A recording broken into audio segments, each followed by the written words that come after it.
Ma ti ricordi quando ero piccoletto che mi ci voleva la scaletta pandalletto? Come son cresciuto, mamma mia, devi vedere. Figurati che faccio il corazziere, dicono che di crescere non mi dovrò fermare, dicono che posso ancor più alto diventare e perciò la sera quando c'è la ritirata mi danno l'acqua come all'insalata. Certamente crescerò, ma in attesa mi farò i tacchetti alti 1 metro e un po'. Quando noi di scorta andiamo appresso a una vettura, noi dobbiamo essere tutti uguali di statura. Io perciò cammino tutto dritto appresso al cocchio e i miei compagni marciano in ginocchio.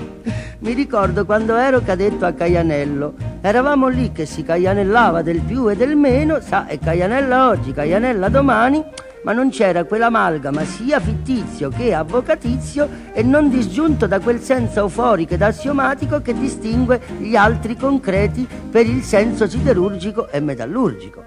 Eravamo lì che facevamo i cadetti quando viene uno e fa: scusino che loro fanno i cadetti? Dico sì, perché? Dice: beh, me ne faccia 2. Non l'avesse mai detto, non l'avrebbe sentito nessuno. Comunque noi continuavamo a fare i cadetti e ne facevamo anche parecchi, tanto che la gente passava e diceva: ma guarda quelli lì come fanno i cadetti, ma guarda quelli lì come fanno i cadetti. La cosa cominciava a prendere un po' di affumicaticcio, tanto che provocò un decreto ministeriale che limitava alla sola domenica il fatto di dire: ma guarda quelli lì come fanno i cadetti.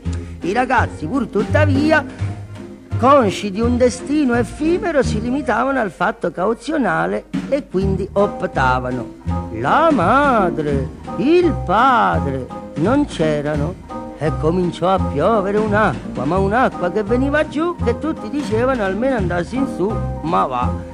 Un ingegnere che si trovava presente dice: la riparo io, niente da fare. Eppure era un ingegnere giovane che aveva raggiunto la meta agognata. La cognata! Ma non deve essere così, no. Dice il comandante che farò una gran carriera, perché c'ho la spada, gli speroni e la pancera, per quel piede dolce saldo il cuor, la mano lesta, e c'ho sta cazzarola sulla testa. Quando nella mensa siamo tutti radunati, gli altri se ne stanno bene accomodati, mangiano seduti, io soltanto sono quello che mangia in piedi sopra uno sgabello. Quando vo per la città tutti esclaman: guarda là, di quel corazziere se ne vede la metà. Quando alla rivista andiamo tutti equipaggiati, gli altri hanno i cavalli proprio veri e ben piantati, io di quei cavalli forse non ne sono degno e c'ho un cavallo a dondolo di legno.